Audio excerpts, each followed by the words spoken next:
Hello दोस्तों, जय माता दी। दोस्तों, बिहार चुनाव का कल आखिरी चुनाव प्रचार था, पहली फेज का, और उसमें राहुल गांधी जी कल फिर पहुंच गए। दोस्तों, राहुल गांधी जी कल बिहार की जनता को किस तरीके से वो आगे बढ़ाएंगे या किस तरीके से काम करेंगे या क्या उनका वो होगा, उस पर न चर्चा करके वो फिर सेना पे बरस पड़े। दोस्तों, एक बात समझ में नहीं आ रही है कि राहुल गांधी सेना के पीछे क्यों पड़े हुए हैं। क्या 2014 के बाद भारतीय सेना जो है तैयार हुई?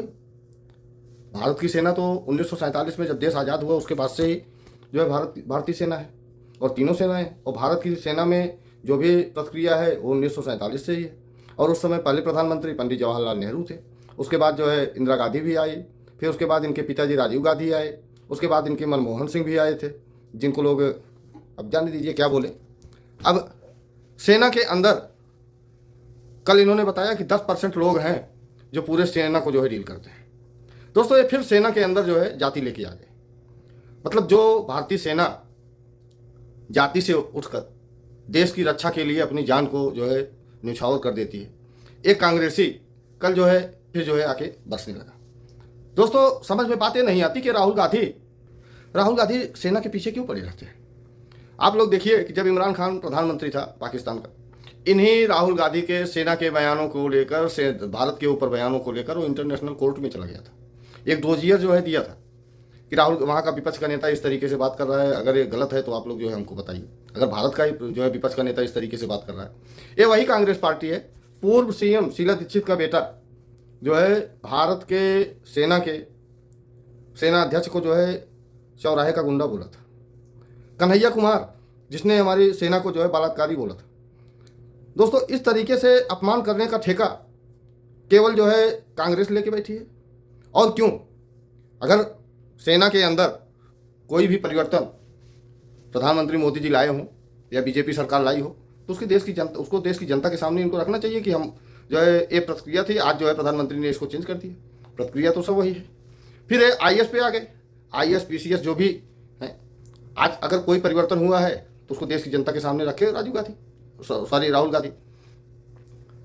जितने भी आईएएस पीसीएस की जो भी प्रक्रिया है वो सब पुरानी है, वो सब इनके बाप दादाओं की जो है रखी हुई नींव है। और जो भी आईएएस पीसीएस है लगभग जो है 10 साल 20 साल पुराने हैं। तो कोई नई प्रक्रिया तो ऐसी आई नहीं। तो फिर राहुल गांधी इस तरीके की जो है भ्रम फैला के देश की सेना का मनोबल क्यों तोड़ रहे हैं, जबकि देश की सेना ऑपरेशन त्रिशूल के तहत इस समय जो है युद्धाभ्यास कर रही है, जिससे पाकिस्तान में जो है अफरा तफरी मची हुई। और उसी पाकिस्तान के एजेंडे पे कल राहुल गांधी जो है फिर नाचने लगे। तो क्या ये पाकिस्तानी एजेंट नहीं है? या जो हमने अपने वीडियो में कहा, पिछले वीडियो में, कि सोनिया गांधी आईएसआई एजेंट है, तो क्या इस बात से साबित नहीं होता कि ये लोग पाकिस्तान के आईएसआई एजेंट हैं, उसी के तहत ये लोग काम कर रहे हैं?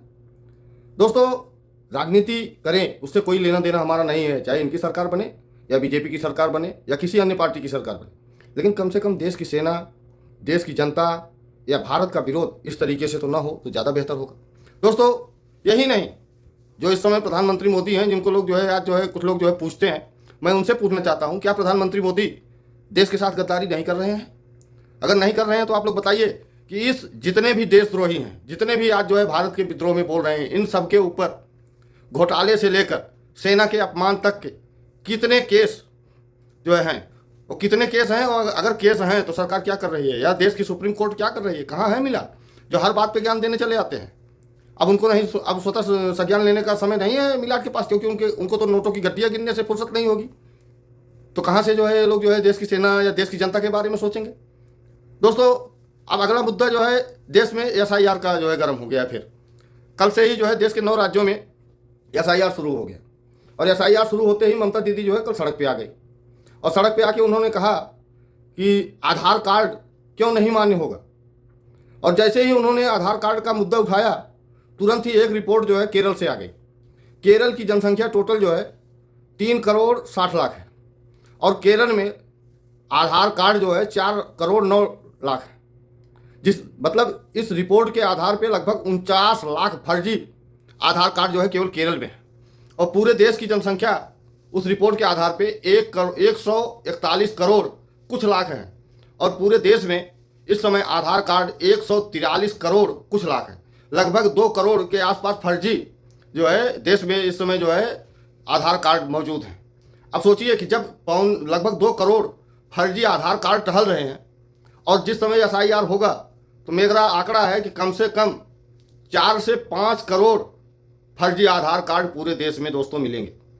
लेकिन हमारे देश के नेताओं को राजनीति में इस तरीके से गिर चुके हैं कि उनको हमारे देश का भविष्य दिखाई ही नहीं पड़ रहा है कि हमारे देश का भविष्य है क्या। आप लोग देखिए कि जिस समय पाकिस्तान भारत से अलग हुआ था वहाँ हिंदुओं की जनसंख्या 22% थी, आज वो घट करके लगभग 1.5% पे आ गई है। बांग्लादेश जिस समय जो है पाकिस्तान से अलग हुआ वहाँ पे हिंदुओं की जनसंख्या लगभग 15% के आसपास थी और आज वो घट करके 6% पे आ गई। इसके बारे में ना देश का कोई नेता बोलता है और ना ही देश की जनता बोल रही है, लेकिन यह बहुत सोचने वाली विषय है दोस्तों। अभी एक दिन पहले ही डोनाल्ड ट्रंप ने सीरिया को चेतावनी दी और उन्होंने कहा कि सीरिया में जिस तरीके से क्रिश्चियन लोगों के ऊपर इस्लाम धर्म वाले जो है अटैक कर रहे हैं, अगर यही उनकी स्थिति रही तो बहुत जल्द अमेरिका जो है सीरिया पे हमला कर देगा। अब सोचिए, सीरिया से अमेरिका का कोई लेना देना नहीं है, लेकिन केवल डोनाल्ड ट्रंप क्रिश्चियन को बचाने के लिए, क्योंकि क्रिश्चियन धर्म ही जो है ज़्यादा जो है अमेरिका में मौजूद है धर्म वाले, और क्रिश्चियन खुद डोनाल्ड ट्रंप हैं, क्रिश्चियन को बचाने के लिए वो सीरिया पे हमला करने जा रहे हैं। और हमारे देश की सेना या हमारे देश की सेना की तो खैर कोई बात ही नहीं है, क्योंकि सेना तो वही कर सकती है जो सरकार आदेश देगी। लेकिन सरकार को तो केवल राहुल गांधी के बचाने से फुर्सत ही नहीं है, क्योंकि जिस दिन राहुल गांधी जेल में चले गए उसी दिन से प्रधानमंत्री मोदी की राजनीति देश के अंदर से खत्म हो जाएगी। जब तक देश के अंदर राहुल गांधी सुरक्षित है तब तक प्रधानमंत्री की गद्दी जो है सुरक्षित बची हुई है, क्योंकि जिस दिन राहुल गांधी जो है जेल चले जाएंगे उसके बाद जो है इनके पास और कोई मुद्दा ही नहीं रह जाएगा राहुल गांधी को कोसने, क्योंकि राहुल गांधी ही एक ऐसे व्यक्ति हैं जो इनको जो है हर इलेक्शन में जो है विजयी घोषित करवाते हैं। उनकी हरकतें देख लीजिए, अभी बिहार चुनाव में वो तालाब में कूद के मछली पकड़ने चले गए।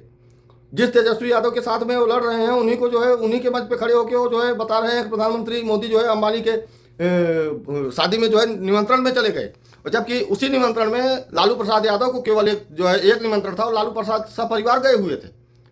तो दोस्तों ये कहानी चल रही है देश के अंदर। दोस्तों वीडियो अगर अच्छा लगा हो तो प्लीज़ चैनल को सब्सक्राइब करिए, लाइक करिए, जितना ज़्यादा हो सके मेरे इस वीडियो को जरूर शेयर करिए। जय हिंद, जय भारत।